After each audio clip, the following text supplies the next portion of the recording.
Бир жолу алдаса алдаган адам күнөөлүү. Ал эми эки жолу алдаса анда алданган адам күнөөлүү деп кыргыз элинде айтып коет экен. Саламатсыздарбы?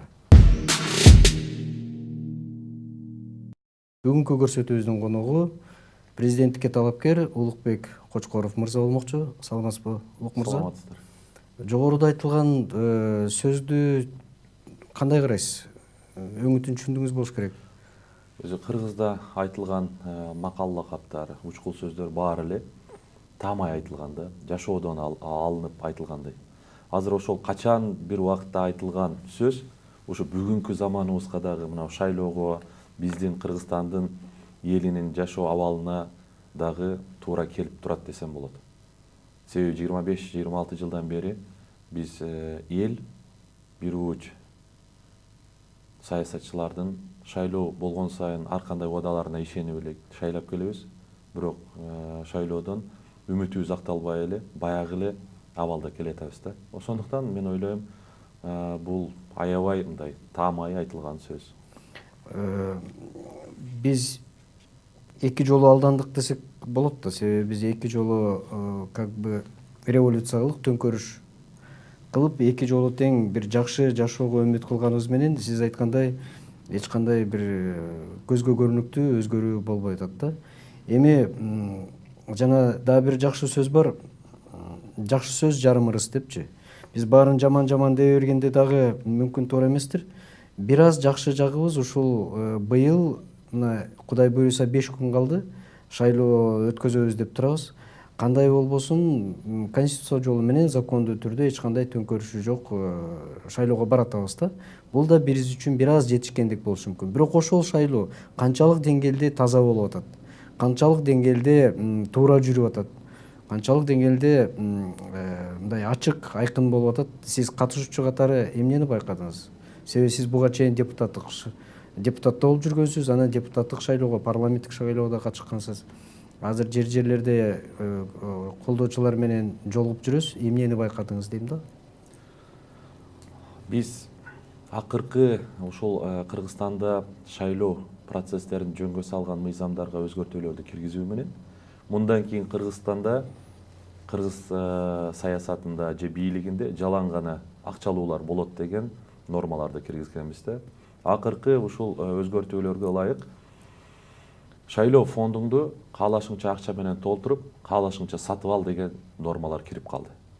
Бүгүн биз баягы автоматташтыруу системаны киргизүү менен, бирок ошол эле учурда акчаң болсо сатып ал деген нормаларды мыйзамдаштыруу аркылуу биз мындан кийин эми оозу кыйшык болсо дагы байдын баласы сүйлөсүн деген заманды орнотуп атабыз десек болот. Бүгүн мен эмнени байкадым? Бүгүн тилекке каршы эл ушул 25 жылда үмүтү акталбастан саясатчылардан толугу менен мындай ишеними кеткендей. Эл кайдыгер болуп калгандай. Себеби эки жөн эмес төңкөрүлүш болуп, революция аркылуу эл толкунданып чыгып дагы өз каалаган мүндөсүнө чече албай, же каалаган бийликти алып келе албай, бүгүн колуну жайып эле отуруп калды десек болот да. Бүгүн алар мындай бир ойго келишти. Эмне кылбаса дагы Кыргызстанда бийликтегилер чоңдор эл үчүн кызмат кылбайт экен деп. Эл менен бийликтин ажырымы аябагандай кеңейди. Ошондуктан бүгүн мен бир нерсени байкадым. Элде биринчиден кайдыгерлик бар, экинчиден коркуу сезими бар, үчүнчүдөн ушул 5 жылда же 6 жылда бир жолу келеткен жок дегенде ушулардын акчасын алып алайлы деген сезим болуп атат да, ойлор болуп атат. Ошондуктан мен ойлойт элем бул аябай тынчыбызды ала турган бир жагдай. Эгерде элибиз ушунчалык өзүнүн келечегине кайдыгер болуп бара берсе, эртеңки күндө биздин бийлигибизде, биздин башыбызда кимдер болуп жана кандай оор абалга бизди салышы мүмкүн. Ошондуктан азыр тагдыр чечүүчү учур. Себеби биз эл бийликтин булагы, бийликтин ээси эл дегенибиз менен эл ошол укукка 5 жылда бир жолу парламент шайлап жатканда же 6 жылда бир жолу президент шайлап атканда гана ошол укугуна ээ болот. биз ушул 5 жылда же 6 жылда бир жолу келген укугубуз менен колдонуп туура тандоо жасабасак, анда эртең дагы деле кыйналып жүрө беребиз. Мына Алмазбек Атамбаев акыркы өзүнүн пресс-конференциясында айтпадыбы? 6 жылда тилекке каршы мен бир да жумуш орунду түзө албадым, бирок мен тынчтыкты сактап бердим деп. 6 жыл дагы эмки жылы дагы ушундай тандоо кыла турган болсок, дагы 6 жыл жумуш орундары түзүлбөйт. Дагы деле ошол тентип ар мамлекеттерде кулчулук кылып жүрө беребиз. Мен мындан 3-4 ай мурда атайын ошол биздин мекендештердин чакыруусу менен Москвага барып, ошол жерде көрүп келдим. Мени сырттан алып барып, ошол көчөдө биздин иштеп аткан мекендештерибизди көрсөтүп, карасаң тиги биздин бир тууганың, ошол сенин бир тууганың кандай абалда иштеп атат. Башыны көтөрбөй, башыны жерге салып, көчө шыпырып жүргөн, башка кылып жүргөн кыргыздар. Зээнин кейит.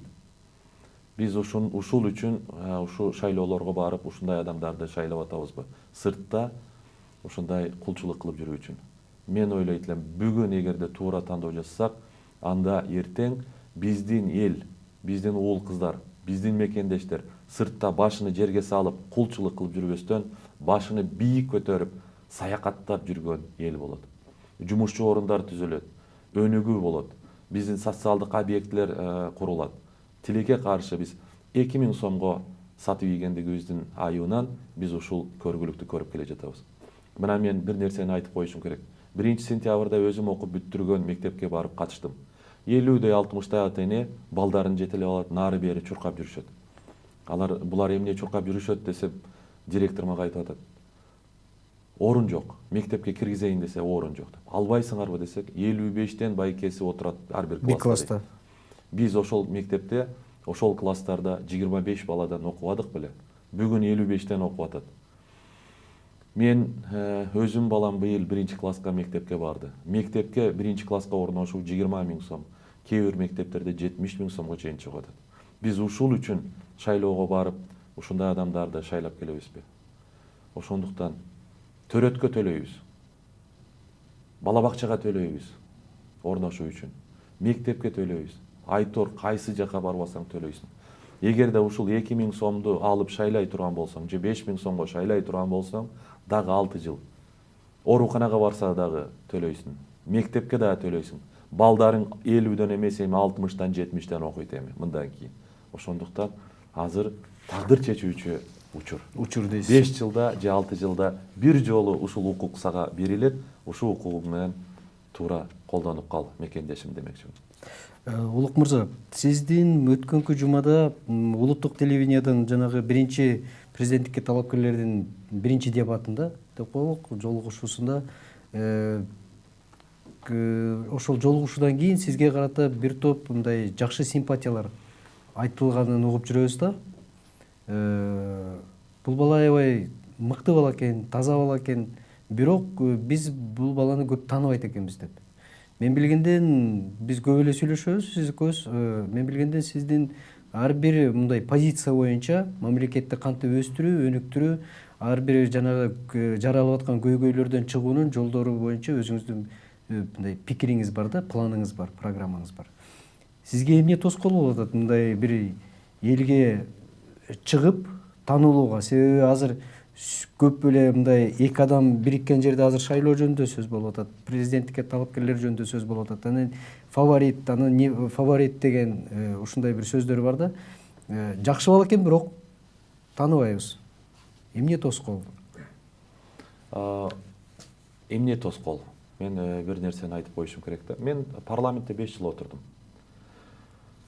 Мен жөнөкөй үй бүлөдөн чыккан бир жигитмин. Мен ата энем башкармада болгон эмес, аким, райком, айыл өкмөттө болгон эмес, же байда болгон эмес. Мен 17 жашымдан талаалап жүрөм. Ошол 20 жылдан кийин мен элиме 2010-жылы барганымда, сен эмне кылып койдуң эле дебей эл менен барып жолукканда, аксакалдар, энелер ак батасын берип, айланып кетейин, бир тыйын сурабастан, айланып кетейин, элиңе бир жакшы кызмат кылгының деп колдоп беришти. Парламентке келгенден кийин ошолордун аманатына кыянатчылык кылбайын, ошолордун ишенимини сатып ийбейин деп аракетимди кылып, туура эмес болуп аткан иштерге дайыма өз пикиримди айтып келдим. ошол пикир кээ бир адамдарга жаккан жок. Алар тараптан мага албетте сунуш болду. Биздин анча мынча кетирген мүчүлүштүкүбүздү, туура эмес иштерибизди трибунадан, микрофон аркылуу, палатадан ашкере кылбасаң, элге жайбасаң деп ар кандай сунуштар болгон. Сен деле биздин ушу командада жүрө бер деген. Бирок мен ага дитим барбады, иманым ага жол берген жок. Бирок мен ошол жерде өтө катуу билдирүүлөрдү жасап, коррупциялык схемалар, башкалар боюнча айтканда дагы 40 журналист отурат палатанын ичинде. Чыгып туруп, танаписке чыкканда балдардан чыгып сурайм, консультантымдан, жардамчымдан. Интернетти карагылачы, менин билдирүүм боюнча эмне чыкты деп. Жымжырт. Эчтеке чыкпайт. Эчтеме чыкпайт. Биз мына сөз эркиндиги деген менен ушул журналисттерди да ушундай колго алып, ушундай катуу билдирүүлөр боюнча мындай элге жеткирүү аракетти жасап, ушу жакшы билбей калды болуш керек дейм. Бирок палатада олтургандар менин позициям боюнча, менин иштөө принциптерим боюнча жакшы өзүнүн маалыматтары бар. Эми 2 жылдан бери мен саясатта жок болуп калдым. Саясатта жок болгондугумдун бирден бир себеби 2015-жылы 6-чакырылышка даяргердик көрүп атып, бир партиянын тизмесинен барайын деп атканда, эң чоң адамдар, мамлекеттин башында турган адамдар ошол партиянын башчысын чакырып туруп, ушул жигит парламентке келбеш керек. Сенин тизмеңде ушул жигит турса, демек сенин партияң дагы парламентке келбейт деген ультиматум коюп, мени ошол тизмеден чыгартып коюшкан. Ушул жигит микрофонго жетпесин, пикирини билдирбесин деп. Бүгүн да жерлерге барып келем. Эл менен жолукканда жаңгындай 10 000 адамдарды топтоп чоң жыйындарды өткөзгөнгө мүмкүнчүлүгүм болбой атат. Бирок 100 адам болсо дагы, 200 адам болсо дагы ошолор уккандары 99% биздин программага ынанып, ушуну эмне үчүн сен элге жеткирбейсиң? Эмне үчүн телевидение, радиого чыкпайсың дейт. Мен бир нерсени айтып коюшум керек. Жаңа айтпадымбы? Мыйзамдын негизинде мындан кийин байдын баласы оозу кыйшык болсо да сүйлөсүн деген заман орноду деп. Бүгүн КТРге чыгып 1 мүнөт сүйлөш, бул 36 000 сом болуп атат. Эгерде сен акча уурдабаган болбосоң, коррупцияга аралашпаган болбосоң, же бизнесиңди баягындай кара схемалар менен жүргүзбөгөн болбосоң, андай акчаны табуу кыйын. Бүгүн ушул мыйзамдык деңгээлде, мамлекеттик деңгээлде ушундай шарт түзүлүп атат. Мындан кийин байлар гана саясатта жүрөт, шайлоого байлар гана барат деген түзүлүп калды да. Ошондон улам, мына бүгүн жарнактарды алып коелук. 2-3 кандидаттын жарнагы бүт жерде илинип турат. Бишкекте бир жарнак дейилиш арендасы $500 $4 000 чейин. Өткөндө бир талапкер туура айтты. Ошол жарнактарды жыйнап туруп элге иштетсе 25-30 мектеп жөн эле курулуп калмак депти. Бул акчалар эмне, кайсы жактан келди? Биринчи суроо. Кайсы максатта иштелип атат? Экинчи суроо. Ошол ар бир айылда 10-дан, 20-дан, 30-дан адамга агитатор төлөнүп, ошолор чуркап иштеп жүрөт. Аларга келген акча жана ошол кишилер эмне үчүн кызмат кылып аткандыгы боюнча өзүгө өзү суроо салса жакшы болмок. Булар акчаны каяктан тапты? Булар эмне максатта таратып атат деп. Ошо бүгүн биз эл жакшы тааныбагандыгы бирден бир себеп ушундай болуп атат. Бүгүн мамлекеттик телеканалдардан, мамлекет тарабынан ар бир талапкерге бирдей мүмкүнчүлүк түзүлгөн эмес. Дебаттарды мен ойлойт элем, ар бир талапкерге көп дебаттарды, ар бир тармак боюнча дебаттарды өткөзүш керек. Тышкы саясат боюнча, ички саясат боюнча, экономика боюнча, коопсуздук боюнча, социалдык маселелер боюнча, айтор бүт блок маселелер боюнча кимдин кандай ою бар, кимдин кандай программасы бар, кимдин кандай жөндөмү, тажрыйбасы барыны ал дебаттар жана ушундай бир теле берүүлөр жакшы аныктап коймок. Бирок тилекке каршы жеткиликтүү бир убакыт бөлүнбөгөндүктөн, же болбосо борбордук шайлоо комиссиясы жерлерге алып барып, ушул кандидаттарды, талапкерлерди элге тааныштырууга шарттар, мыйзам чегинде шарттар түзүлбөгөндүгүнөн бүгүн ушундай болуп келе жатат. Кээ бирөөлөр өзүнүн административдик ресурсун колдонуп стадиондорду толтуруп атат. Кээ бирөөлөр акча менен толтуруп атат. Бүгүн ушундай эл кайдыгер болуп калган учурда акча берет бекен, концерти бар бекен, обети бар бекен, мен ушул жолугушууга барайын деп калган учурда жөнөкөй адамга, акчасы жок адамга ошол жерде ар бир айылда 20-дан 30-дан агитатор кармай албаган адамга албетте жеткизиш кыйын. Ошого балким биз мына КТРдеги болгон мүмкүнчүлүгүбүз менен колдонуп биз чоң программабыздын учкай бир кыска бир четини сунуштадык, бирок ошого да эл ынанып, туура экен деп айтып атат. Эгерде ушул кененирээк болсо, ошондо чыныгы талапкерлердин жүзү ачылып, чыныгы талапкерлердин программасы элге жетип, эл сынагына коюлмок. Эл сынагына коюлуп, элден татыктуу тандоо болмок эле. Мүмкүнчүлүгү болмок. Бирок тилекке каршы ушуну биз жасабай атабыз да. Эми Улук мырза, биз акыркы убактарда мен бир ойго келдим да сиздин айтып атканыңыздан, анан мындай ошо сиз айтып аткан жанагы журналисттердин, деги эле коомчулуктун мындай алдыңкы өкүлдөрүнүн бүгүнкү күнгө болуп аткан саясий абалга болуп аткан көз караштарын билдирүүсүндө биз көбүнчө жанагы сот системасына мындай адилетсиздик болгондо же болбосо кандайдыр бир чиновниктер тарабынан туура эмес бир коррупциялык кыймыл аракеттер болгондо биз люстрация деген түшүнүк менен жанагы белгилеп кара тизмеге киргизүү түшүнүгү да, мындай карапайым тил менен айтканда ушуну көтөрүп чыгабыз да ызылдап. Менин оюмча ушул түшүнүк, люстрация түшүнүгү журналисттерге, коомдук ишмерлерге, маданий өкүлдөргө, деги эле мындай жарандык активист деп коет го, ошолордун баарына жүргүзүлүш керек окшойт деп калдым да. Себеби ушундай бир шайлоо убагында туура эмес, калыс эмес айтылган сөздөр билинбей отуруп эле элдин баары аң сезимин кандайдыр бир деңгээлде өзгөрткөнгө мүмкүнчүлүгү бар экен да. Анан биз күнөөлөсөк эле бир адамды күнөөлөйбүз да. Мына азыр 6 жыл Атамбаев эмне кылды дейбиз, бирок чын-чынында мындай карап көргөндө бир адам кудай эмес да. Ал мүмкүн анын айткан сөзү карапайым элге чейин бурмаланып жетпей калышы да мүмкүн. Бул бир айтылган ой болду. Менин суроом, азыркы убакта мындай таза шайлоо, таза угум, дагы бирдемке дегендер көп сөз айтылып атат да. Анан сиздин мындай атайын кызматтарда иштеген, депутат катары иштеп жүргөн, эл менен аралашып жүргөн, азыркы айтып аткан сөздөрүңүз боюнча мындай элдин абалын билген, анда атка минерлердин абалын билип туруп, шайлоо таза эмес болорун билип туруп, көзүңүз жетип туруп, сиз эмнеге ишенип баратасыз? Сизге эмне кереги бар эле мунун? Тынч эле жашай бербейсизби дейм да? Бир окуяны эсиңиздерге салып кетким келет да. Намруд падыша болгон. Ибрахим алейхиссаламдын доорунда Намруд деген падыша болгон. Ошол падыша пайгамбарды жазаламакчы болуп жарыя жасайт экен. Шаар боюнча жарнак кылып, жарыя кылып, шаар боюнча бардык жашоочулар майданга отун топтогула деп. Ошондо 3 күндө тоо менен бирдей болгон отун топтолуп, ошону күйгүзүп, пайгамбарды ошол отко катапульта менен ыргытып, күйгүзүп жазалап атканда, бардык жаныбарлар далбастап чуркап калды дейт. Кичинекей чымчык келип көлчөктөн суу алып, суу ташып атат дейт. Кумурска оозуна суу алып чуркап кетип атат дейт. Ошондо эй кумурска, сенин оозуңда канчалык суу бар?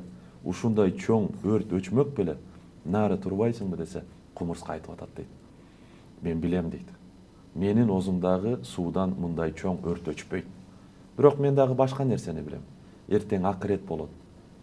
Эртең Алланын алдында сурак болот. Ошол пайгамбар күйүп атканда сен эмне кылдың эле десе, мен алсыз элем деп бозоруп, уялып тургум келбейт деген экен. Мен жөнөкөй үй бүлөдөн чыккан жигит.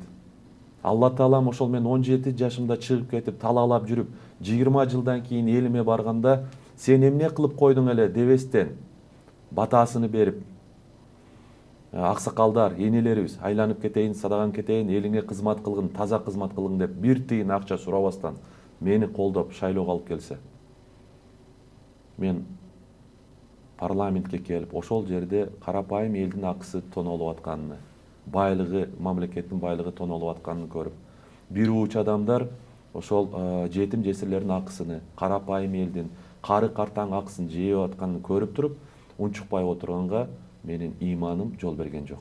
Мен парламентте дайыма айтып келдим ошол маселелер боюнча. Мага басым да болду, башка да болду. Бирок мен ошондо айта алдым. Бүгүн дагы мен артымда административдик ресурс жок. 360 миң бюджеттен айлык алып, эртең мен үчүн агитатор болуп иштеп, мен үчүн добуш бере турган адамым жок деп туруп отуруп алсам, же болбосо менин акчаларым жок, ушуну жасаганга деп олтуруп алсам, эртең мени сурагым кандай болот? Сен ошону көрбөдүң беле? Ошол жаңгы мен айтып кеткен кумурскачалык намысың жок беле десе мен эмне дейм? Ошондуктан мен чыктым. Кудайым буюрса, элдин баары эле уктап жаткан жок болуш керек. Элдин арасында дагы акчага сатылбай турган, же болбосо кызматыңдан кетесиң десе коркуп кала турган эмес, чындыкты көрө алган, программага баа бере алган, ой жүгүртө алган, бул акчалар кайсы жактан келип, эмне үчүн төлөнүп атат деген суроону берип, туура жооп ала турган адамдар бар болуш керек деп мен ушул иш чарага аттанып отурам. Биз Кудайым буйруп утсак жеңиш биздики, утулсак бейиш биздики деген принцип менен бара жатам. Бирок эртеби кечпи мен ойлойм, элибиз ойгонот. Айрыкча жаштар минтип эле жүрө бербейт. Эртең дагы шайлоо өтөт, элдин пейилине жараша падыша келет. Эгерде эл бышып жетип тазаны тандай турган болсо, анда таза жакшы падыша келет. Эгерде жок, дагы эле ошол саткын коом болгон болсо, эртең ошол элди, жерини, байлыгын сатып, өзүнү кыйынчылыкка сала турган дагы бир падыша келет. Бул боюнча ыйык китептерде жазылып келет. Коомго жараша падыша деп. Коом саткын болсо, анда зулум падыша келет деп. Эл анда көргүлүгүн дагы көрөт. Бүгүн эл ойлонуш керек. Мен өткөндө бир нерсени айтып коюм келет. Москвага барып, өз мекендештерибиз менен жолукканда, ошолор мага айтып калды. Улук мырза, биз тажадык, биз кыйналдык. Биз ата энеси тирүүлөй туруп, жетим өсүп аткан балдарыбыздын алдына барып, мээримибизди төгүп, ошолордун алдында жашагыбыз келет. Ата энебиздин кызматыны картаң ата энелерибиздин алдында кызматыны кылып, батасын алып, ошол Кыргызстанда жашап, Кыргызстанда иштегибиз келет дейт. Биз эмне кылсак болот дейт. Тилекке каршы бүгүн миллиондон ашуун биздин жарандар сыртта жүрөт, болгону 17 миң гана адам бүгүн добуш берүүгө мүмкүнчүлүк алды. Бул эмне деген? Бул мамлекет өзүнүн эли менен эсептешпегендигиби? Бийликтин элди эл катары көрбөгөндүгүбү? Ошолор менден сурап калды. Биз ушул шайлоого өз салымыбызды кошкубуз келет. Балким Кыргызстандагылар уктап жаткандыр. Бирок биз сыртта кыйналып жүргөндөр, мекениге куса болгондор, мекенинин канчалык кымбат экендигини билгендер, биз бүгүн кайдыгер эмеспиз. Бирок биз эмне кылсак болот? Таштап да кете албайбыз, тирилигибиз токтоп калат. Бул жактан добуш да бере албайбыз. Эмне кылсак болот дегенде, мен ошондо айттым. Бир тууганым, айтчы, бир айда канча акча жөнөтөсүң? 10 миң, 20 миң, 30 миң. 10 миң сом жөнөтсөң, бир айда, бир жылда 120 миң сом акча жөнөтөт экенсиң. 5 жылда 600 миң сом акча жөнөтөт экенсиң. Эмне үчүн сенин бир тууганың, ата энең, бала чакаң 500 миң, 600 миң сом 5 жылда алып сенин акчаңды? Сени ушундай кыйын турмушка салган акмактарга 2 миң сомго же 5 миң сомго добушун берип коет. Эмне үчүн сен канча деген адамдар өлүп келе жатат? Же дагы ушул саясат улана берсин, менин дагы балам эртең өлүп келсин деген максатта ушундай добушка берип атабы? Бүгүн сенин ата энең ойлонуш керек. Бүгүн сенин бир тууганың, сенин бала чакаң ойлонуш керек. Атамдын тирүү келүүсүнү, аман эсен келүүсүнү кааласам, анда өзгөрүү үчүн добуш берейин деп, ошол 2 миң сомго сатылбай добушуну берсин. Десем туура айттыңыз. Сизге ушул сөз аманат болсун. Элиңиз менен барып жолукканда биздин атыбыздан, ошол жердеги ата энелердин уул кыздарынан ушул дубай саламды айтыңыз. Биздин тагдырыбызды сатпасынчы, биздин балдардын тагдырын сатпасынчы, биз эми көргөн азапты биздин балдарыбыз, биздин неберебиз көрбөсүнчү, ушуну жеткирип айтып коюңуз. Эгерде биздин ата энелерибизге, балдарыбызга, бир тууганыбызга 2 миң сом же 5 миң сом ушунчалык керек болуп, бүгүн ансыз тирилиги токтоп калган болсо, анда бизге айтсынчы дейт. Биз 12 сааттан, 14 сааттан иштеп атабыз. Дагы 2 саат кошуп иштеп, ошол ашыкча акчаны жөнөтөлүчү, акчасы добушуну сатпасынчы деген ушундай катуу жүрөгүңө тийген сөздөр болду. Мен чындыгында Москвага барганда оюм жок эле президенттикке коеюн деген. Бирок ошол бир туугандарыбыздын кайрылуусун угуп туруп анан ойлондум. Демек биз бүгүн колубуздан келген аракетибизди кылышыбыз керек экен деп. Мен дагы Кудайыма шүгүр, менин жашоом жакшы, өзүмө жетет деп жатып алсам, менин ошол бир туугандарымдын алдындагы жоопкерчилигим кандай болот? Элимдин алдындагы жоопкерчилигим кандай болот? Эмне үчүн мына мени жогорку кеңешке бардым, мүмкүнчүлүгүм болду. Ооба, мен айтып келдим. 120 ичинде өзүмдүн принципиалдуу позицияма карманып добушум берип келдим. Бирок ал жерде коллегиалдык орган экен. Көп сенин добушуңдан же сенин айткан сөзүңдөн өзгөрүлбөйт экен. Көпчүлүк менен добуш кабыл алынат экен. Мүмкүнчүлүк болбоду. Ошону менен кол жайып отуруп калбастан аракетиңди көрбөйсүңбү деп мына мен бүгүн чыгып келе жатам. Ошондуктан жаңы биздин мекендештердин кайрылуусун эске ала турган болсо жана мындан кийин өзгөрүүлөрүнү каалай турган болсо, сөзсүз түрдө биздин элибиз туура тандайт деген үмүт менен мен ушул шайлоого бара жатам. Улук мырза, акыркы күндөрү кечээ эле жакында президентибиз жанагы мамлекеттик сыйлыктарды тапшыруу убагында бир абдан курч сөздөрдү айтты да. Анын ичинде сырткы мамилелер боюнча ошо жакын коңшубуз Казакстан, казактар боюнча, анан жанагы президенттикке талапкерлердин эң бир жанагы фаворит деп атканы ошо СДПК партиясынан көрсөтүлүп аткан Жээнбеков боюнча өзүмдүн досум деп бир өзүнүн орусча айтканда, хотя президент бул калыс арбитр болуш керек болчу да. Бардыгына тең укуктуу. Бирок ал киши өзү реклама кылып, өзү айтып атканы, бирок элдин арасында да жок эмес да. Атамбаев 6 жылдан бери туура жумуштарды кылып атат. Мына сиздин жанагы парламентте жүргөнүңүздөгү эң бир ачуу айткан сөзүңүздүн бири да ушул болгон, жанагы талаш жерлерде, Тажикстан менен, Өзбекстан менен турган талаш жерлерди президент менен сүйлөшкөнүңүздө ушул бир чыгып кетти эле эсмелерге. Кудай буйруса, Өзбек президенти каза болсо, Каримов, бул өзүнөн өзү чечилет деп. Азыр акыркы убакта Мирзиёев менен көп жакшы жумуштарды жасап атабыз деп, бул чечилди деп, мына көрдүңөрбү, чечилди дегендер бар. Тынчтык болуп атат дегендер бар, коррупционерлер менен күрөшүп атат дегендер бар.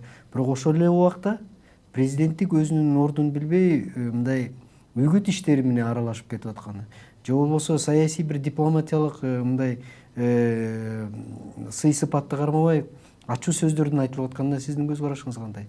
Бүгүн эле мына азыр WhatsApp'тан же башка бир жерлерден карасак, Казакстанда мына чек арада текшерүү күчөтүлдү деп атат. Мигранттар чыгарылат дегендер сөздөр болуп атат. Бул боюнча оюңуз? Анан дагы бир баса ошого айтып койсоңуз, дагы бир интернеттен абдан уучу болуп, жанагы Мелис Аспеков деген активист сиздин атыңызды да атап жүрөт. Биз эгерде ушундай болсо, биз төңкөрүшкө барабыз деген. Бул канчалык деңгээлде чындыгы бар? Ушулар боюнча да элге эметме кылсаңыз да. Эми биринчиден Мелис Аспеков боюнча айтып коеюн. Мелис Аспековдун айтуусу боюнча, Улукбек деген жигит баткендиктерди көтөрөм деп ушул жерде базарларда иштеп аткан баткендиктерди уюштуруп жүрөт деген сөз болду да. Эми ал кайсы Улукбек экенин билбейм. Эгерде ал мен жөнүндө айтылган болсо, анда мен бүгүн айтып коюшум керек. Мелис Аспеков менен эч качан тааныштыгым бар, аны танбайм. Бирок Мелис Аспеков менен эч качан, деги эле Мелис Аспеков эмес, эч ким менен андай сөз эч качан болгон эмес, болушу да мүмкүн эмес. Себеби биз ушул улуттук коопсуздук кызматында иштеген мамлекетчил, мекенчил жигит катары эч качан андай сөздөрдү, андай кыймыл аракеттерге барышыбыз мүмкүн эмес. Биз айтып келебиз, Кыргызстанда 2 жолу революция болду, бирок үмүттөр акталган жок деп. Мен айтып келем, 3-чү революция Кыргызстанга керек деп. Бирок 3-чү революция элдин аң сезиминде, жан дүйнөсүндө болуш керек. Ошондо гана бизде өзгөрүү болушу мүмкүн. Мынандай баш аламандык менен Кыргызстан мамлекетибизди жоготуп коюу коркунучу бар.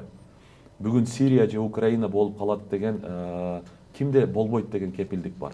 Толугу менен бүгүн Кыргызстан ушундай алсыз абалда турган учурда ушундай бир көзөмөлсүз процесстердин жүрүп кетүүсү, сырттан кандайдыр бир күчтөр келип алып, Кыргызстанга ээлик кылып алуу мүмкүнчүлүктөрү толук бар.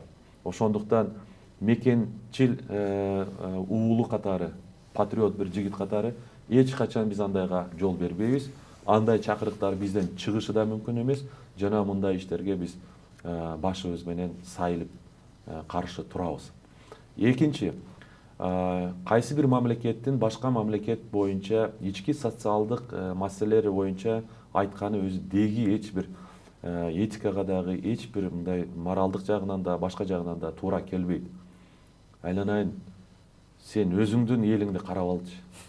Өзүң пенсионерлерин кандай абалда жашап атат? Канча миң адам бүгүн мектепке барбай, ошо жаш балдар 30 миңден ашуун балдар бүгүн мектепке барбай, мектепке бара турган балдар көчөдө, базарларда кардон жыйнап, башка кылып жүрөт.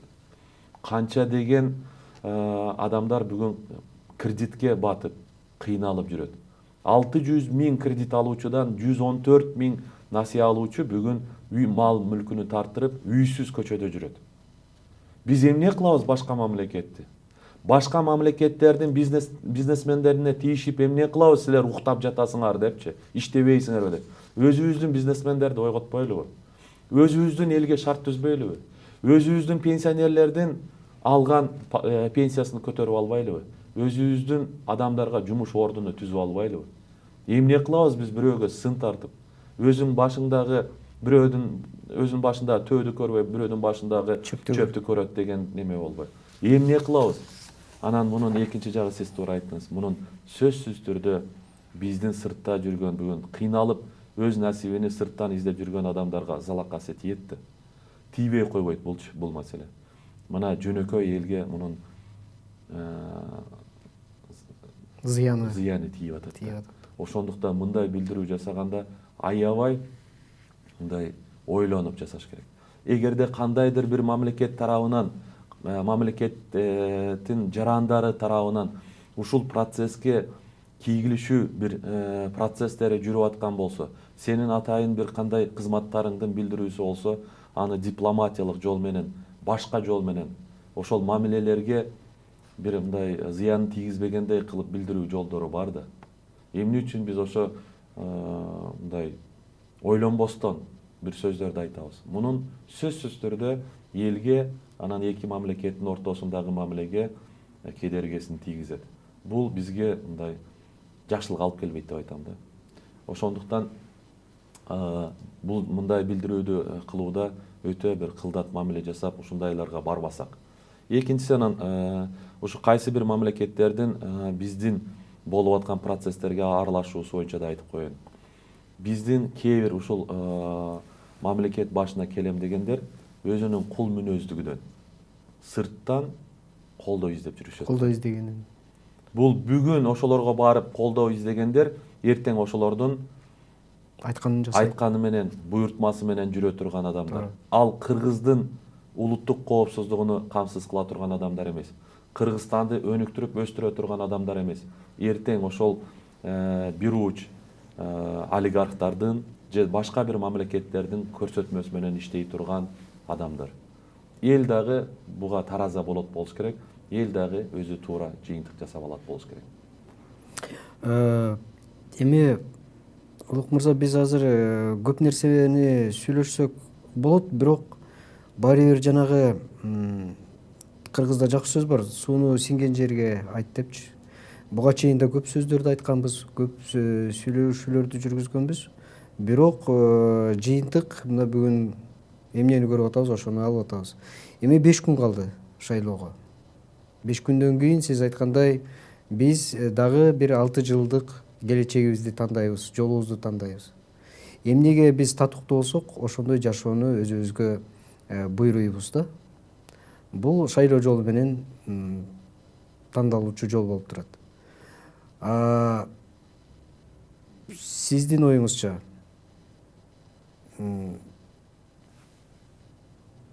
биз кандай жолду тандайбыз? Мындай, албетте биз үмүт кылабыз. Бизде эл бар, кыйналганын түшүнгөн адамдар бар. Шайлоо деле таза болушу мүмкүн деп, тынчтык болсун дейбиз. Бирок чын дилиңизден эмнени күтүп атасыз? Эми кандай болгондо дагы, баягы орустар айтат, каждый народ достоин своего правителя дейт да. эл абалы кандай болгон болсо, элдин деңгээли канчалык болгон болсо, ошондой башчы келет. Андан эч качан биз өкүнбөшүбүз да керек.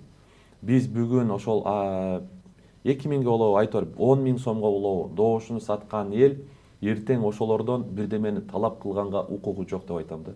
Себеби эмки 6 жылга чейин булар ошол 15 октябрда сиздер менен расчет кылат.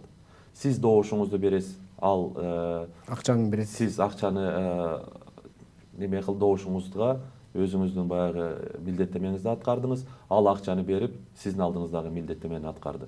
6 жыл эмне кылса да чыдайсыз. Мен бир нерсени айтып коюшум керек. Электроэнергияны өз баасында берем дегендер, 1,5 сомго чыгып кетти деп революция кылгандар келип туруп 2 сом 16 тыйын кылды. Биздин эсептөөлөр боюнча бир үй бүлө ошол тариф көтөрүлгөндөн бери 5000 сомго чейин ашыкча электроэнергияга сарптап атат экен. 5 жылда 25 000 сом. Сен 2000 сомго добуш бердиң беле? Бир гана светиң эсебинен эми 25 000 сомду кайра төлөп бер. Мен башкасын айтпай эле коеюн. Мектептерден, жолдордон, тоо кен тармагынан канча деген акчалар ошолордун чөнтөгүнө кетип атат. 5 жылда же 6 жылда бир келип жөжөгө жем сепкендей кылып кичине жем сепип койсо, ошого ыраазы боло турган болсоң, анда 6 жыл көргүлүгүңдү көрөсүң. Ошондуктан, урматтуу мекендеш, келгиле туура тандоо жасайлы. Ушул күнгө чейин алар эмне убада бердиле? Убадасынын үстүнөн чыктыбы, чыкпадыбы? Эмне 6 жылда биз жакшылык көрдүк? Ооба, тынчтыкты сактап келди деп айтып атабыз. Бирок бүгүн ушундай болуп калды. Тынчтыгыбыз ушул жүрүштө кете бере турган болсок, 3-4 жылда тынчтыгыбыздан айрылып калышыбыз мүмкүн. Бүгүн кимдердин заманы болуп атат? Бүгүн бир партияга жакын адамдардын, партияга үлүшүнү салган адамдардын, кечээкү айдоочулар, кечээкү жансакчылар, кечээкү секретарлардын заманы болуп атат. Мамлекет башына ошондой адамдарды алып келип, эң жооптуу кызматтарга ушундай адамдарды коюп, сен жашооңдун кантип оңолушуну күтүп жатасың? Кимден күтүп жатасың? Бүгүн тилекке каршы иш билге адамдар кызматка тартылбай калды. Себеби анын өзүнүн позициясы бар. Анын туура эмес кылып аткан иштерге айта турган сөзү жана сунуштай турган программасы бар. Ошолорду бүгүн биз колдонбой калбадыкпы, урматтуу туугандар? Келгиле, ойлонойлу, туура тандоо жасайлы. Кандай тандоо жасасак дагы биз өзүбүздүн деңгээлибизге жараша тандоо кылабыз, жана ошого жараша эртеңки жашоо турмушубуздан аны көрөбүз. Эми биз жана сөзүбүздүн башындагы жана маегибизди баштаган сөзгө кайрылсак, ошол кыргыз элинде айтылган жакшы сөз. Эгерде адам бир жолу алдаса, анда алдаган адам күнөөлүү. Эгер 2 жолу алдаса, демек алданган адам күнөөлүү деп. Эгерде биз бул жолу алдана турган болсок, анда биз өзүбүз күнөөлүү деп сиз айткандай өзүбүзгө коюшубуз керек да. Ал эми сизге алдыдагы боло турган шайлоодо ийгилик каалайбыз.